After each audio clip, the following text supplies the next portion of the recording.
at what point did you realize that, I've had enough of this? What was that clicking moment for you?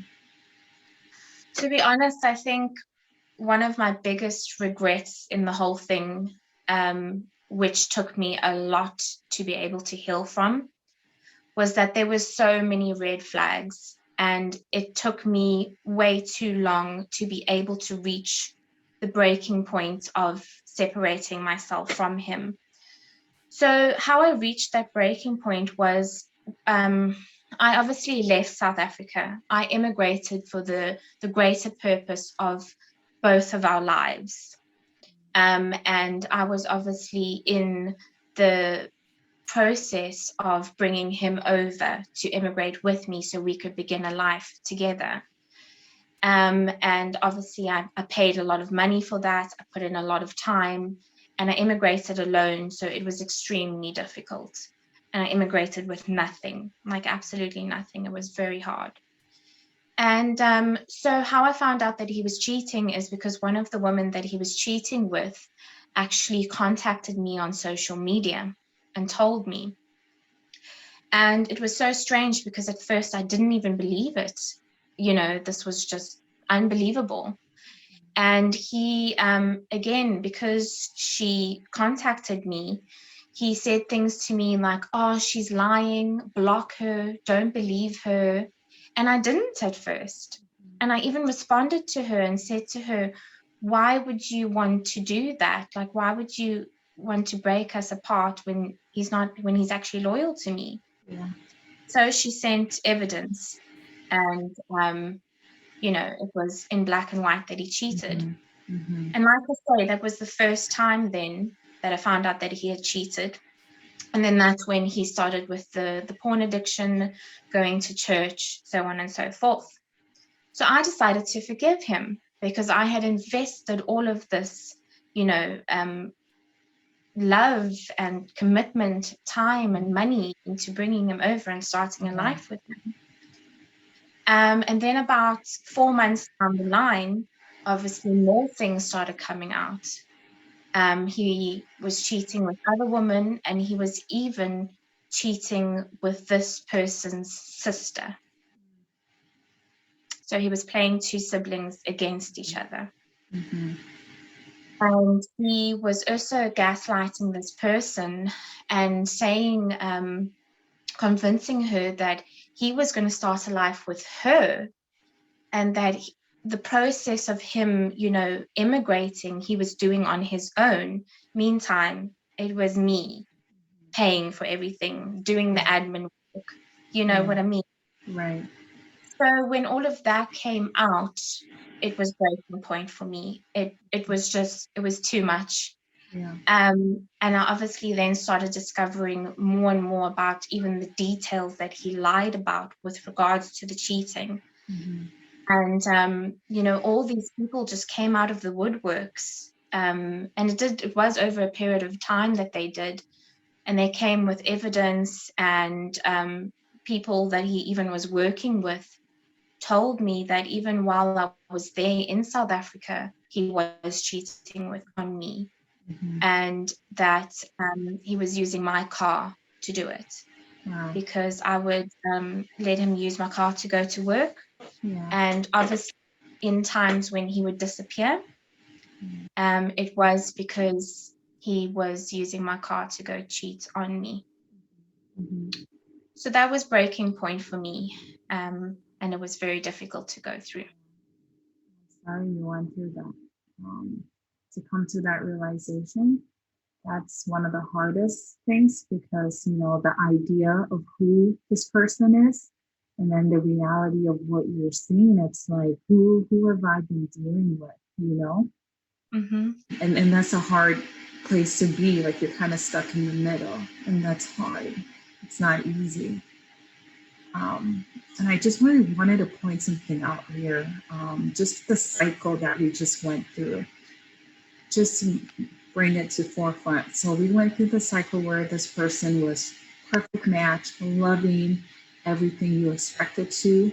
And then as soon as you were starting to do things for yourself, started feeling intimidated, started being gaslighting psychologically, using spiritual manipulation to kind of pull you back.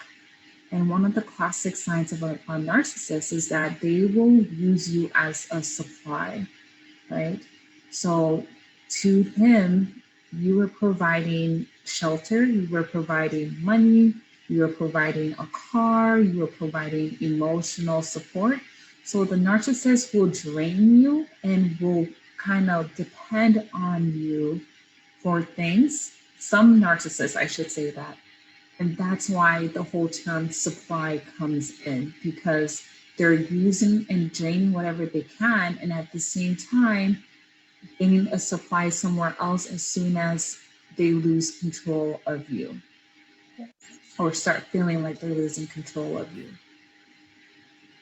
And sometimes as women, we, in our minds, right, we think that us being patient, being kind, giving them a second chance, we know that that's been happening to us. And that's kind of why I want us to talk about this, right? We think that if we're more patient, if we're more kind, this person will change, they will see our value, and they will get better. But when you're dealing with someone who is toxic, they don't change. They don't change. Yeah.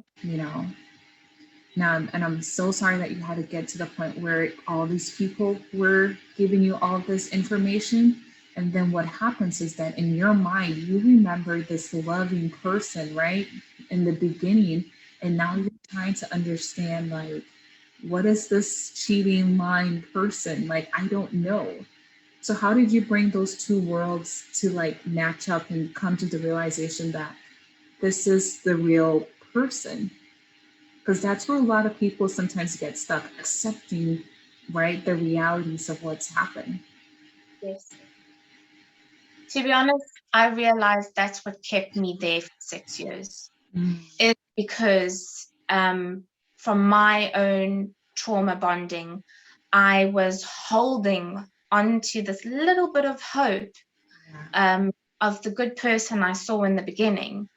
And I just ran with that, I convinced myself, if anything, I also probably, with not intentionally, but brainwashed myself into, believing that he was such a good person and that he was the love of my life and that I was the love of his. Whereas my reality was showing me otherwise.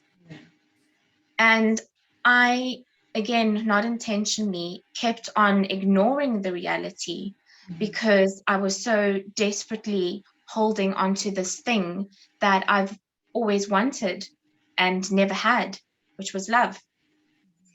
And that was a hard thing for me to realize. It took, after we separated, it took an entire year of me going through obviously all the darkness, all the pain, to realize that this is who he is. Yeah. And I went to a stage where I actually became quite obsessive with going through all the facts, rereading texts, rereading evidence that people would send me, to try and, really see it for what it was. And although, in those times, it caused me a lot of damage, the way I obsessed over it. At the same time, I think it's also what helped me, because it sunk in. And when it sunk in, it was very difficult, because even with these people that came to me and obviously told me who he is, he still was able to have an audience of himself, and obviously gaslight this audience into believing that I was the psychopath and that I'm crazy, because I finally discovered him for who he was, and I wasn't going to be quiet about it anymore, because I had kept quiet about it for 6 years. I didn't speak to anyone, not even to the person that I'm the closest to in my life, about the things he did to me, because I was convincing myself that he was something that he was not. Yeah. Then when I broke free from that, and I started actually speaking up and saying, no, this is who he is, this is the reality of it, that obviously made him upset. So he got his own audience to try and turn it onto me that I am the psychopathic girlfriend or fiance at the time. Yeah. And that's not an easy reality to accept. And I always say that, matching the two worlds, that's where it gets really hard. And I give you a lot of props to be able to get to that place. And what worked for you was accepting what you saw as the truth. And the word you said was almost brainwashing yourself to truly accept that what you're seeing was true. And I just like to reiterate that because a lot of women get stuck in that middle and hold on to that hope that was one there, and that those two worlds never come back to where it was before. So I really want to reiterate that what worked for you was accepting, right? Even though it wasn't easy, but really looking at all the facts that were there, to help you say, I can't deal with someone like this. And when you're dealing with someone who is a narcissist and who is toxic, it's not unusual. It's totally normal for the breakup to be ugly. And I say this because I've seen some women want to stay to make it be a nice breakup. That if you're going to end a relationship with someone like that, it's typically not an amicable, we're just going to separate. They keep you back and they want to turn people against you. And that's exactly what happened in your situation. So how did you deal with the mutual friends, right? Some of the mutual friends you may have had, and the process of letting go of those people as well, or maybe changing some boundaries with them? Well, at first it was very difficult because I was very hurt, and I sat and I wondered what these people were thinking of me and if they believed it.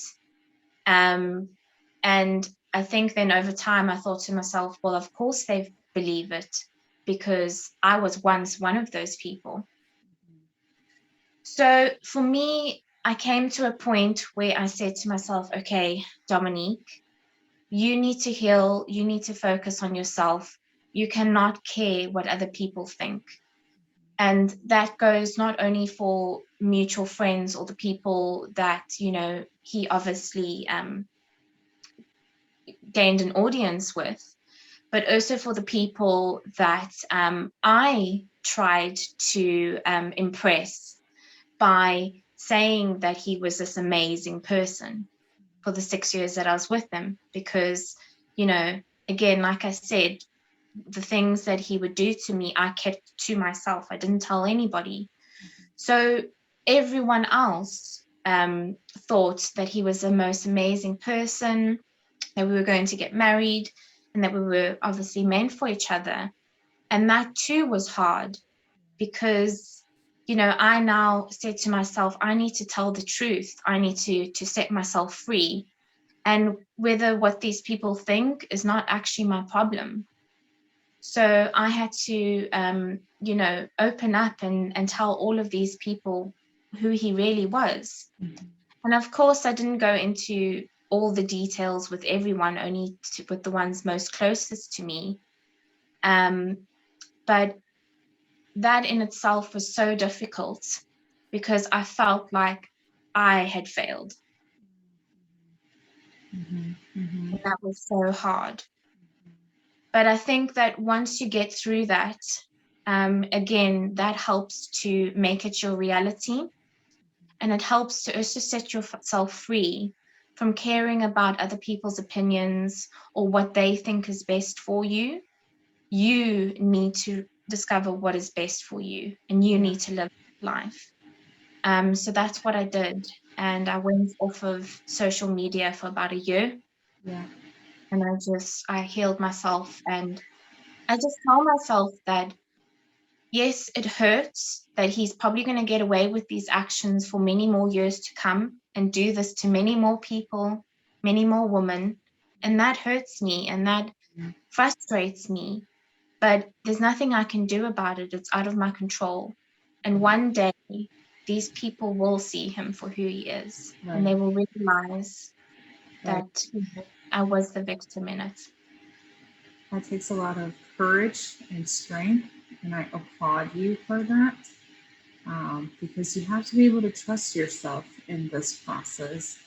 And this is where I see many women sometimes have struggle, is whether they can trust themselves and the courage to actually leave and be okay on their own. But you had that courage, you had that trust and confidence in yourself. So I applaud you for that. Um, so when you were in the process of leaving, were you guys in the same home or were you in separate places? Fortunately, we were in separate countries. Separate countries. Okay, got it.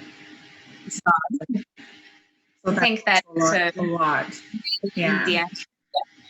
Plus, it becomes a different dynamic sometimes when you're in the same space and how to safely leave that situation.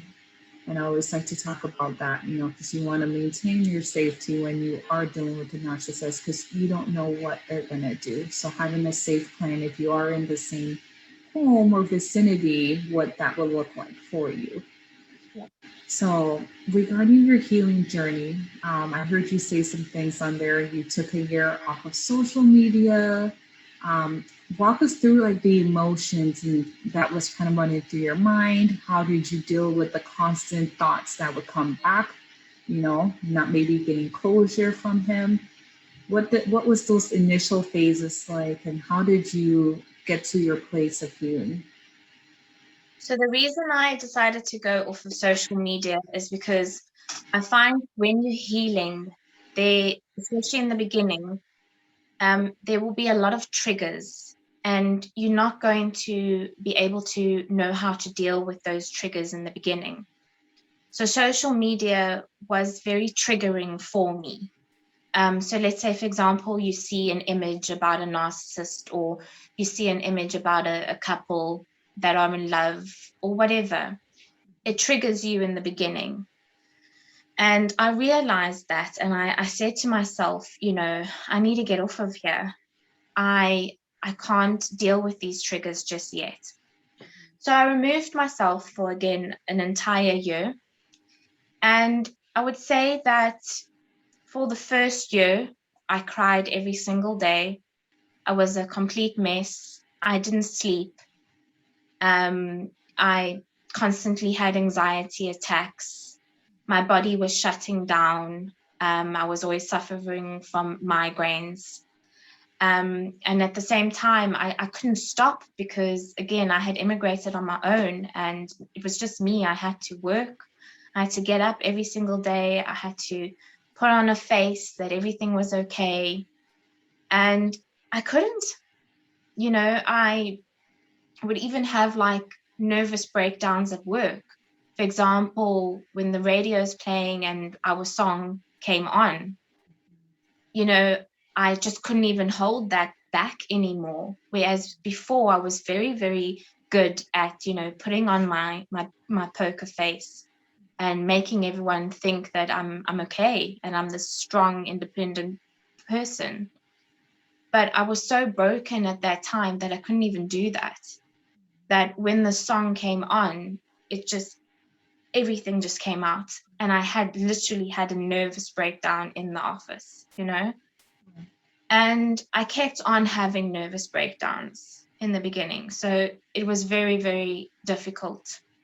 And I guess I would sit there, especially in the night before bed, like I would just sit there and obviously think about all, the fun times with him, or how we were together, in the sense that we were very much like clowns together. We were, there was a lot of humor and innocence and, childlike playing and things like that. or I would think back obviously on intimate times and stuff like that. And it would be hard to be able to separate that, because I would sit there and wonder, my God, was that all false? Was that all a lie? Is a person like him even capable of love? Was that even love for me? Do you know what I mean? So you sit there and you analyze everything. Right. And if anything, I overanalyzed everything. And then I think eventually after a year, when I came out of that, I started to obviously feel better. I started to go on a journey of self-love. I started to try and, just feed my soul just healthy things, just things that made me happy. And I'm not going to sugarcoat it. I don't think you ever can run away from the triggers. I mean, to this day, it's been 2 years, and I still have triggers. But I just find healthy ways to be able to cope with them, and to just make sure that these triggers don't keep on leading to nervous breakdowns. Yeah. And that's how I did it. Wow. But it's Powerful. time. Yeah, It takes that is time. powerful. Yeah. And the healing journey, I would say it's not linear. We're always looking for, like, this is the direction I'm going to follow, and I'm going to get there in like a month. But healing is not linear. There's the highs, the lows. Some days you're doing great. Some days, the emotions come back.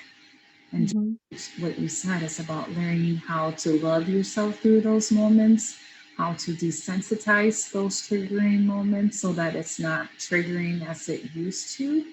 And that's where the work comes in, and then learning to love yourself and accept who you are, and what have you kind of gotten from this situation that you're going to move forward and not repeat, or you're going to repeat.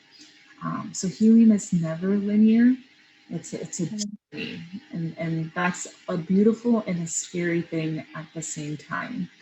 So it looks like you went through your healing journey by yourself. It doesn't look like you had like therapy or coaching or anything like that. Does that sound right? I did have a therapist for the first, I would say, 5 months. But I think I didn't connect with her that much. Okay. So I then took the healing upon myself. Yeah. And that's the thing with therapy. It's almost like finding a partner. You got to it's a right match. You got to find a right match. That's what I tell people. I'm like, don't give up. You're going to find that right person. And when you do, it's going to be great. But that's such a beautiful story. And just to kind of point out some of the steps that you took for anyone watching, it's accepting the realities of the situation. It's going to be painful. It's going to be hard. But working through those emotions, processing the actions, the things that were said, cry if you need to cry. I always say, let the rain fall. You got to feel the emotions, because when we can feel, that's when we can start healing. And then disconnect from those things, those people that were triggering to you. If that looks like getting off social media for a year, do that. I went off social media for 4 years in my case. Yeah. I went off social media for 4 years. And when I look back at it, I always say I would have just disconnected him, because that was part of my triggering. So disconnect, get out of that environment in whatever way possible for you. And then it's now a healing journey, right? Being kind to yourself, loving yourself, parenting yourself, soothing yourself. That all comes into the picture now. And I just always talk about your courage, your trust in yourself. Like, it really does not go unnoticed. And I hope you see that for yourself too as well, because your story is so helpful for someone going through something like this. I just wanted to ask you to just point out the specific things that you may have done during the triggering moments. What are some specific things that helped you when something triggered you? Was it like a mental thing you would say to yourself, or a word? What helped you during those triggering moments? So during those triggering moments, I trained myself to not react on my emotions. Mm. So in the beginning, I would react on the emotion. So if I felt angry, I would react out in anger. If I felt sad, I would react out in sadness. Whereas now I try not to do that. So when it triggers me, and it's kind of like rewiring your brain, you Yeah, know, it is. It is. it's practice. Yeah. It doesn't just happen overnight. So now if something triggers me, I'll feel the emotion, of course, but I won't react on it. I give myself time to reflect on it first. Yeah.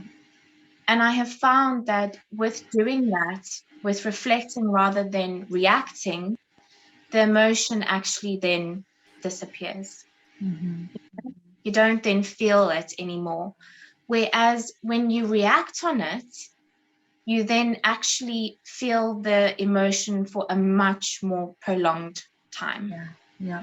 Totally agree. Totally get it. And I like to say that we will have thoughts, right? And like a thought, a triggering thing will come up in your mind. And it can just be a thought, and that's totally fine. But what happens is we will now attach an emotion to that. And then as soon as we attach an emotion to that thought, that's when anxiety goes up. That's when, those things become more intense in our mind, in our emotion. But if the thought just comes in, you're like, oh, that thought's there. I'm just gonna let it float by because it no longer serves me. You're gradually making a conscious decision to suppress so that that emotion is not being overly charging of you. You're able to Yes, control that. So you're not necessarily, you've gone through the healing process where you're feeling it, but now so it doesn't trigger you, you just let the thought come through, let it go by. When the emotions come up, you recognize it, but you say it no longer serves me. It's like a exactly. conscious decision. It's like a dance almost. Yes. This was great. So to kind of wrap it up, I like to ask you some two questions. And the first question is, what advice would you give your younger self?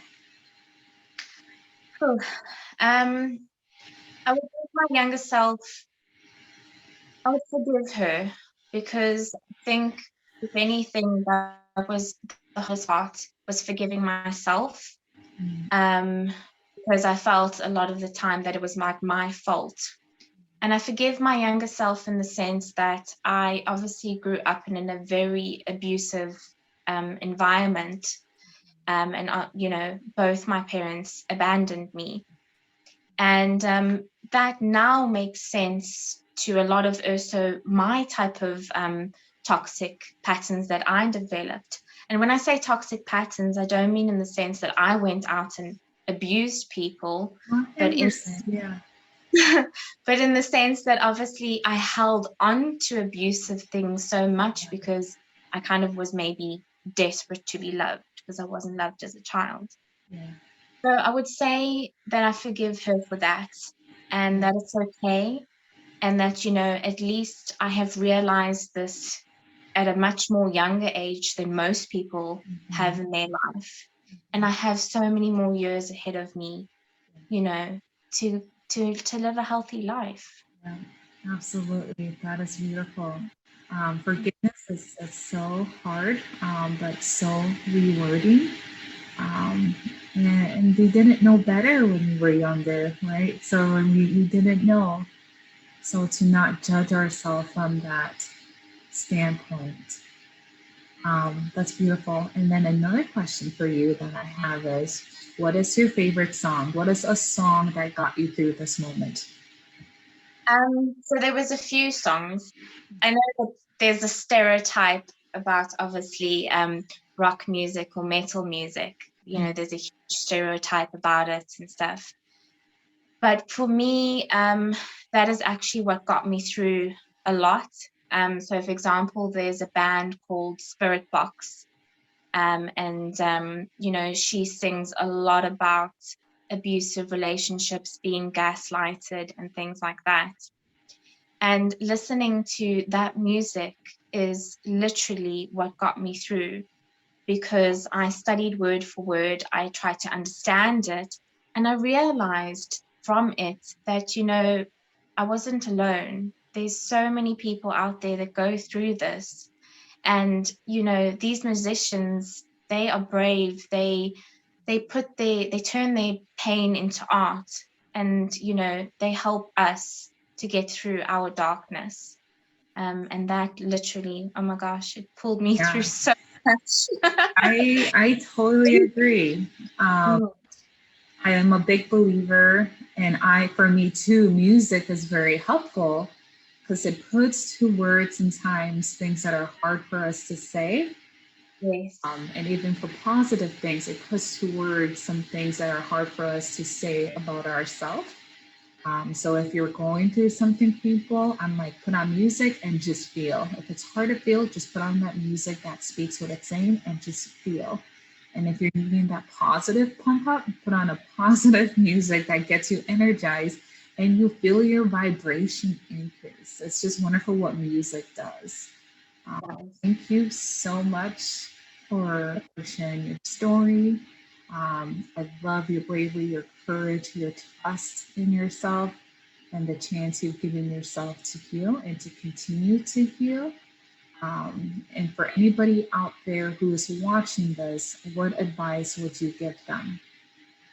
I would say trust your body and your soul, Mm, because your body tells you when something's wrong. It really does. But your mind can confuse you a hell of a lot.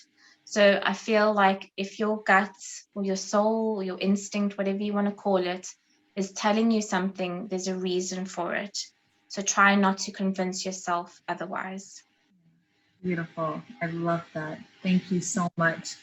And guys, thank you for watching. I look forward to having more of these where we can share your story. So if you would love to share your story, I want to invite you because your story can help someone else. Your story can be shared with someone who can use you as that hope to take that next step, that courage that is needed.